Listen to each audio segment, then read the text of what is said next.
Friends, আসসালামু আলাইকুম। আজকে আমি আপনাদের দেখাবো বাইক চালানোর সময় দুর্ঘটনা রোধ করার জন্য আমরা বাইক মোড চালু করে যদি ফোন ব্যবহার করি তাহলে কোনো প্রকার কল আমাদের ফোনে আসবে না। তো আমরা প্রথমে আমাদের সেটিংয়ে চলে যাব। এইখান থেকে নিচে স্ক্রল করে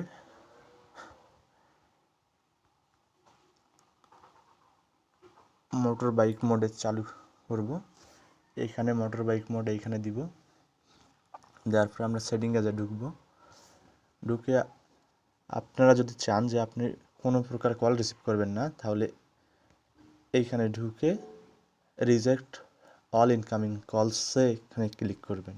আর যদি চান যে কিছু কল আপনি রিসিভ করবেন, তাহলে এই যে ফেভারিট কলস এখানে ক্লিক করবেন। আর যদি চান যে সব কলই রিসিভ করবেন, তাহলে অ্যালাউ কলস এখানে ক্লিক করবেন। আমি চাই কোনো কলে রিসিভ করব না বাইক চালানোর সময়, তার জন্য আমি উপরেরটাই ক্লিক করে রাখবো।